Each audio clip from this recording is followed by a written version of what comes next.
मांडू विधानसभा seat में जो है जेबीकेएस को और एक जो है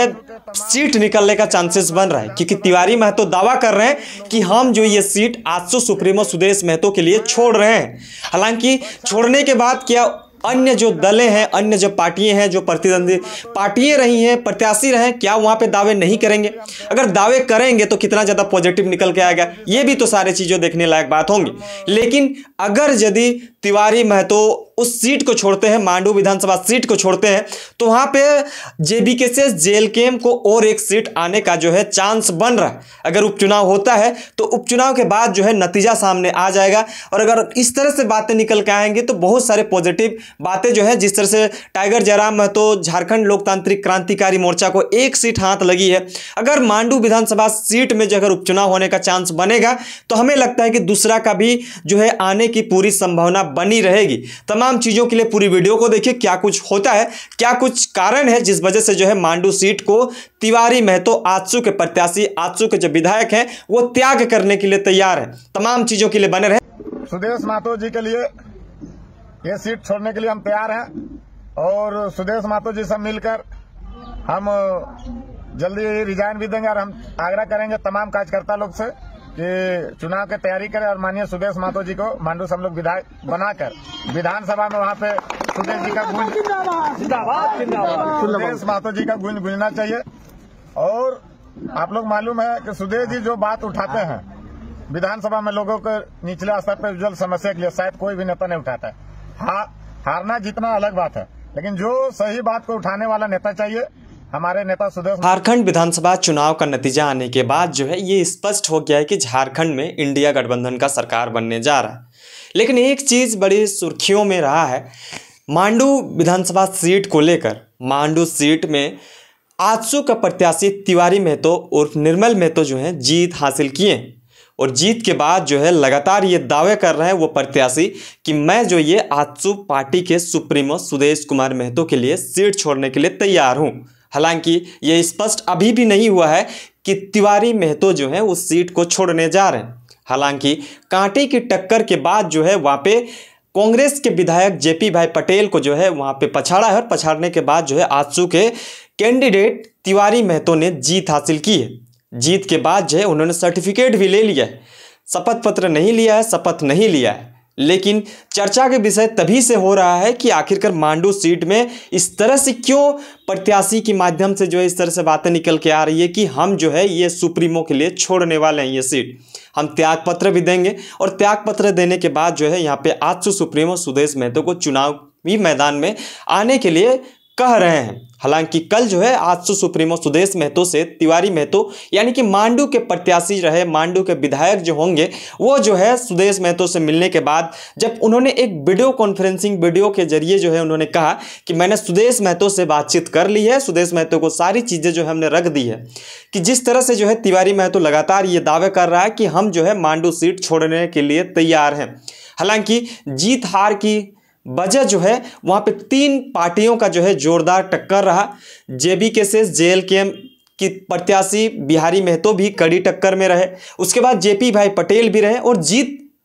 हालांकि जो हुआ वो आजसू पार्टी के प्रत्याशी रहे, आजसू के प्रत्याशी तिवारी महतो को जीत हासिल हो गया। लेकिन एक चीज़ समझ में नहीं आ रहा है कि कड़ी टक्कर के बाद जब जीत हासिल हो गया है, लेकिन जीत हासिल होने के बाद भी वो कह रहे हैं कि हम जो है ये सीट छोड़ने के लिए तैयार क्यों हैं, वो सीट छोड़ना क्यों चाह रहे हैं, सुदेश महतो को आखिरकार क्यों उस सीट में लड़ाना चाह रहे हैं। हालांकि जिस तरह से बीजेपी और आजसू का गठबंधन सरकार की बात करें, गठबंधन की बात करें, तो वहाँ पे कड़ी टक्कर जो है हर जगह पे देखने को मिली। जैसा कि आजसू को 10 सीट मिला था, 10 सीट में से एक सीट जो है आजसू के हाथ लगा है, और वो है मांडू सीट। और मांडू सीट में भी इस तरह का चर्चा है कि ये जो है सीट छोड़ने के कगार में है। हालांकि एक बार हम आपको बता देते हैं किस तरह से जीत हार हुई है। मांडू विधानसभा सीट की बात करें तो तिवारी महतो जो है 231 वोटों से जीते हैं, वो भी जेपी भाई पटेल यानी कि जयप्रकाश भाई पटेल को 231 वोटों से पराजित किया है। और पराजित होने के बाद जो है वहाँ पे ये सीटों में सरगर्मी तेज है कि यहाँ पे फिर से एक बार उपचुनाव हो सकती है। हालांकि उपचुनाव की अभी किसी भी तरह का अंदेशा नहीं है। लेकिन जिस तरह से प्रत्याशी के माध्यम से ये कहा जा रहा है कि हम जो है सीट छोड़ेंगे, तो सीट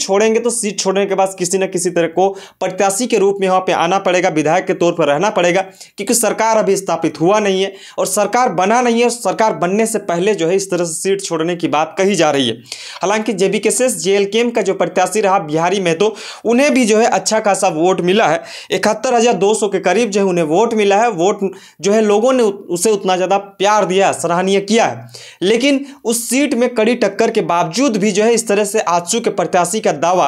क्या संदेश दे रहा है? क्या आजसू सुप्रीमो सुदेश महतो दिल्ली से हार जाने के बाद ये दावे किया जा रहा है कि वहां से जीत जाएंगे और वो सुप्रीमो साहब जो हैं वो सीधे तौर पर विधानसभा की अंदर जाएंगे और वहां से चुनाव लड़कर जो है विधानसभा के अंदर जाएंगे? ये कितना ज़्यादा तकलीफ होगा, कितना ज़्यादा कष्ट होगा, कितना ज़्यादा दिक्कतों का सामना करना पड़ सकता है, ये सारी चीज़ों को आप तक रखेंगे। लेकिन एक चीज़ आपको बता देते हैं, आजसू का 10 सीट जो रहा है वो कहीं ना कहीं जो जेबीकेएस के प्रत्याशी रहे हैं, जेएलकेएम के प्रत्याशी रहे हैं, उन्हीं की वजह से वो सीटें जो है कहीं ना कहीं उन्हें नेगेटिव व्यू प्रेजेंट किया गया। लेकिन जो सीट आया है उस सीट में भी इस तरह से दावे किए जा रहे हैं कि हम छोड़ रहे हैं। अगर सीट तिवारी महतो छोड़ते हैं तो वहाँ पे उपचुनाव होने का चांसेस बन रहा है, और उपचुनाव अगर होगा तो जेबीकेएस को और एक सीट निकालने का चांस मिल सकता है, क्योंकि जयराम महतो उतना ज़्यादा प्रचार प्रसार कर नहीं पाए थे, जिस वजह से जो है वहाँ पे 19,000 के करीब जो है वोट वह नहीं ला पाए, जिसकी वजह से जो है हार का सामना करना पड़ा। हालांकि ये कहा जा रहा है कि अगर आजसू के जो प्रत्याशी रहे हैं, आजसू के जो प्रत्याशी हैं तिवारी महतो, अगर वहां से सीट को छोड़ते हैं, त्याग दे देते हैं, तो वहां पे उपचुनाव होने का चांस बन रहा है। और उपचुनाव अगर होगा तो वहां जेबीकेएस को जीत का समीकरण जो है बहुत अच्छा बैठ पा रहा है। और जेपी भाई पटेल भी ये दावा करेंगे कि अगर 231 वोटों से वो हारा है तो 231 वोट इधर उधर हो गए होंगे, उसको अच्छे से मजबूती के साथ प्रचार प्रसार करके वो उसको वापस भी कर सकते हैं। लेकिन तिवारी महतो को जो दावा है वो अगर महज 5,000-6,000 वोटों से अगर अंतर से जीतते तो ये दावा जायज़ भी था। लेकिन 231 वोटों से जीतकर भी इतना बड़ा दावा करना, ये क्या संदेश दे रहा है? क्या लगता है कि झारखंड विधानसभा चुनाव का नतीजा आने के बाद जिस तरह से सरकार बनने की तैयारी में है और सरकार जो है हेमंत सोरेन का सरकार बनने जा रहा है, हेमंत सोरेन सरकार को जिस तरह से जनता ने जनादेश दिया है वो जनादेश कितना परिपूर्ण होगा, किस तरह से चलेगा, किस तरह से नहीं चलेगा, 5 सालों का कार्यकाल किस तरह से वो पूरा करेंगे, ये भी देखने लायक बात होगा। लेकिन टाइगर जयराम महतो जो है डुमरी सीट से चुनाव लड़े हैं, डुमरी सीट से जो है वो जीत भी हासिल किए हैं। हालांकि बेरमो भी लड़े थे, लेकिन बेरमो में तीसरे नंबर पर रहे हैं। अगर वो इस सीट पे अगर इस तरह से गतिविधि उत्पन्न होता है तो जाहिर सी बात है कि यहाँ पे जेबीकेएस का भी कैंडिडेट जो है यहाँ पे चुनाव लड़ेंगे, और जेबीकेएस का कैंडिडेट को चुनाव लड़ेंगे तो हमें लगता है कि टाइगर जयराम महतो वहाँ पे भरपूर तैयारी करेंगे, भरपूर जो है तैयारी करके जो है उस सीट को निकालने का कोशिश करेंगे। लेकिन जिस तरह से दावे किए जा रहे हैं, तिवारी महतो की बातों को भी हम सुनाएंगे किस तरह से वो दावे कर रहे हैं और दावे कितना जायज़ है, कितना सटीक बैठ पाएगा। अगर वो त्याग देते हैं विधायक से और त्याग देने के बाद अगर मांडू सीट में उपचुनाव होने की अगर अंदेशा आएगी तो क्या निष्कर्ष निकल के आएगा,